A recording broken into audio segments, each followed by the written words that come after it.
ইউনিয়নের মাননীয় সদস্য আপনাদের ভোটে নির্বাচিত জনপ্রিয় জনাব মোহাম্মদ মোবাশ্বের ভূঁইয়া স্যার, আরো উপস্থিত আছেন এই উপজেলার সম্মানিত অফিসার ইনচার্জ, বাকল উত্তর ইউনিয়ন পরিষদের সম্মানিত প্রশাসক সহ এই উপজেলা এবং এই ইউনিয়নের বিভিন্ন উপজেলার কর্মীবৃন্দ, পাশাপাশি যাদের জন্য আয়োজন সেই সকল পরিবার যারা কিছুটা হলেও আজকে আমাদের এই মাননীয় প্রধানমন্ত্রী স্যারের মাধ্যমে যে সহযোগিতা আপনারা পাবেন, আপনাদের পরিবারে একটু যে সহযোগিতা করবে সেই সকল ব্যক্তিবর্গ। তো এখানে বক্তব্যের দীর্ঘায়িত করার কিছু নেই, আমাদের প্রধানমন্ত্রী বলবেন, প্রধানমন্ত্রী স্যার সম্পূর্ণ বিষয় বলবেন।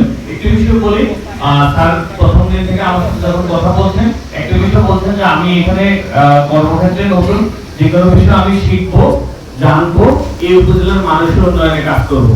আজকের এই কর্মসূচি বাংলাদেশের খুব কম জায়গাতে হচ্ছে মানুষের উন্নয়ন। আপনারা জানেন যে বাংলাদেশে কিছু কিছু স্থানে বৃষ্টির কারণে জলাবদ্ধতা দেখা দিয়েছে, কিছু মানুষটা যেমন ক্ষতিগ্রস্ত হয়েছে, পাশাপাশি এই উপজেলা হয়তো ওই উপজেলার মধ্যে এত বেশি ক্ষতিগ্রস্ত হয়নি, কিন্তু অনেকে বৃষ্টি সহ আপনারা জানেন 2024 সালের বন্যায় আপনারা অনেকে আক্রান্ত ছিলেন। আমরা চাইবো না সেরকম পরিস্থিতি হোক, কিন্তু তার আগে আমরা অনেকেই একটু হলেও ক্ষতিগ্রস্ত হয়েছেন, তাদের কাছে আমরা সরকারি সহযোগিতা জনকল্যাণমূলক প্রকল্প হিসেবে সেটি পৌঁছে দিচ্ছি।